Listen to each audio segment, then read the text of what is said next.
लोग गांव-गांव पीडीए पंचायत की बैठक कर रहे हैं, क्या उद्देश्य है इसका? इसका उद्देश्य है कि देश और प्रदेश में जो भाजपा की सरकार है उसको उखाड़ फेंकने के लिए दलित, पिछड़ा, संख्यक महिलाओं की जो आधी आबादी है देश की उनको इकट्ठा करके भाईचारा अमन कायम करके इस प्रदेश में माननीय अखिलेश यादव की सरकार बनाना चाहते हैं। इसलिए हम लोग गांव-गांव जाकर पीडीए जन पंचायत का आयोजन करके लोगों को बता रहे हैं कि आप लोग सब लोग इकट्ठा होकर अगड़ा, पिछड़ा, दलित, प्रधान जी हो, सारे लोगों को इकट्ठा करके समाजवादी पार्टी की सरकार लाना चाहते हैं जो देश में और प्रदेश में खुशहाली लावे, गरीबों के चेहरे पर मुस्कान लावे, वो सरकार को हम बनाना चाहते हैं। पीडीए पंचायत की बैठक हुई है, लोगों से क्या अपील की है?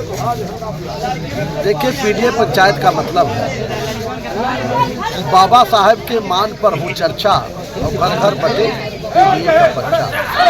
पीडीए का मतलब है कि पिछड़ा, दलित, अल्पसंख्यक, आधी आबादी और जो प्रभुत्ववादी ताकतों को छोड़ करके सवर्ण बिरादरी भी जो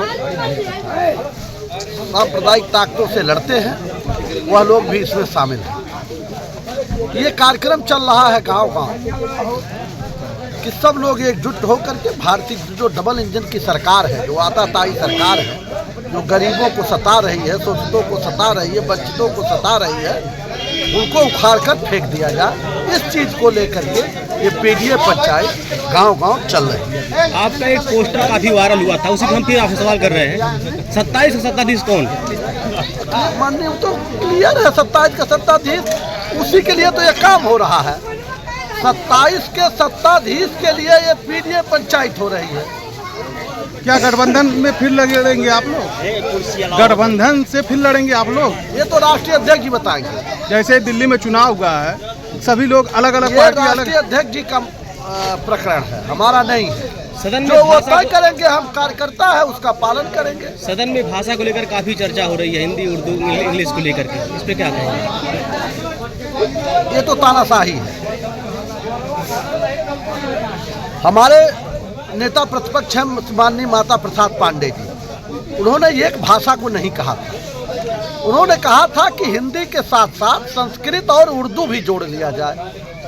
बाबा जी ने कहा कठमुल्ला बना रहे हो, कठमुल्ला प्रदेश को बनाएंगे, मौलवी बनाएंगे, उर्दू उर्दू उर्दू करते हो, संस्कृत को संज्ञानक को संस्कृत विरोधी भी है बाबा संस्कृत विरोधी भी है, क्योंकि ब्राह्मण उसका उद्बोधन करते हैं तो उनको नहीं अच्छा लगता है बाबा को। तो संस्कृत, उर्दू तो चलिए ठीक है, कठमुल्ला बना दिए, लेकिन संस्कृत वालों को कुछ नहीं बोले, गनीमत किए। क्या बाबा ब्राह्मण विरोधी हैं? अब उससे तो यही लगता है, अगर संस्कृत का विरोध कर रहे हैं तो इसका मतलब क्या हुआ? संस्कृत कौन पढ़ता है? संस्कृत का उच्चारण कौन करता है? आप बताइए। हम तो ये नहीं कहेंगे किसके विरोधी है, लेकिन अगर संस्कृत और उर्दू का विरोध कर रहे हैं तो इसका मतलब क्या हुआ? 27 चुनाव को लेकर आप लोगों की क्या रणनीति है? हम लोगों की रणनीति चल रही है, पीडीए पंचायत गांव-गांव चल रही है, लोगों को समझा रहे हैं कि अपना मत जो है खराब न करिए, एकजुट रहिए, एकजुट मतदान करिए और डबल इंजन की सरकार को, जो प्रदेश की सरकार है, उसको उखाड़ कर फेंकिए।